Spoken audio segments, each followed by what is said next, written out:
নমস্কার বন্ধুরা, কেমন আছেন সবাই? আশা করি ভালো আছেন। আজকের মাত্র 15 মিনিটে সুজি দিয়ে একটা ব্রেকফাস্ট রেসিপি শেয়ার করব। সেটা আপনারা চাইলে বাচ্চার টিফিনেও দিতে পারেন।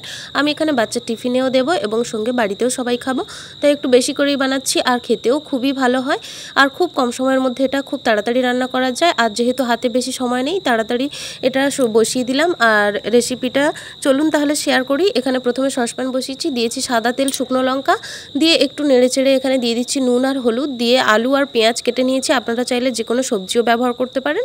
আমি এখানে কোনো রকম সবজি ছিল না, তাই সবজি বাদ দিয়েই করছি। আলু আর পেঁয়াজটাকে একটু ভাজা ভাজা করে নিয়ে আমি এখানে সুজি নিয়েছি। সুজিটা 1 প্যাকেট সুজি নিয়েছি, তাতে 1 চামচ নুন দিয়ে এটাকে ভেজাতে বসিয়ে দিয়েছি। সুজি ভেজানোর সময় নুন দিলে কি হয়, সুজিটা রান্নার সময় সমস্ত সুজিটাতেই নুনটার স্বাদটা খুব ভালোভাবে মিশে যায়।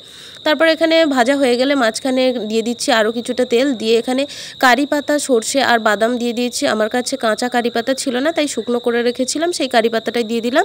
তারপরে দিয়ে দিচ্ছি এখানে ভিজিয়ে রাখা সুজি। সুজিটা ভেজানোর সময়, সুজি ভেজানোর পরে সুজির উপরে যাতে একটু জল থাকে সেইটুকু জলের পরিমাণ রেখে আপনারা ভেজাবেন, যাতে রান্নার সময় এই সুজিটা খুব ভালো রকম সেদ্ধও হয়ে যায় এবং খুব ভালো টেস্টও হয়। সুজিটাকে দিয়ে এভাবে অনবরত নাড়তে হবে। এখানে কোনো রকম চাপা দিলে হবে না, অটোমেটিক নেড়ে নেড়ে এটাকে শুকনো করতে হবে।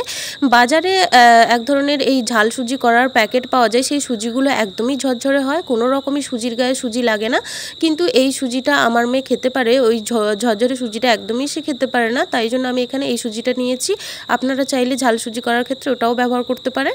তারপর এখানে খুব ভালো করে নেড়ে চেড়ে অনবরত নাড়তে হবে এবং একটা সময়ের পরে দেখবেন আর সসপ্যানে লেগেও যাচ্ছে না। আর খুব ভালো করে ভেজে ভেজে এটাকে একটু সময় ধরে ভাজতে হবে, খুব বেশি সময় লাগে না এটা রান্না করতে।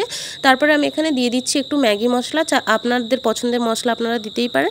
তারপরে এখানে হয়ে গেছে। আর কেমন হয়েছে অবশ্যই জানাবেন, ভালো লাগলে লাইক কমেন্ট করবেন। ধন্যবাদ।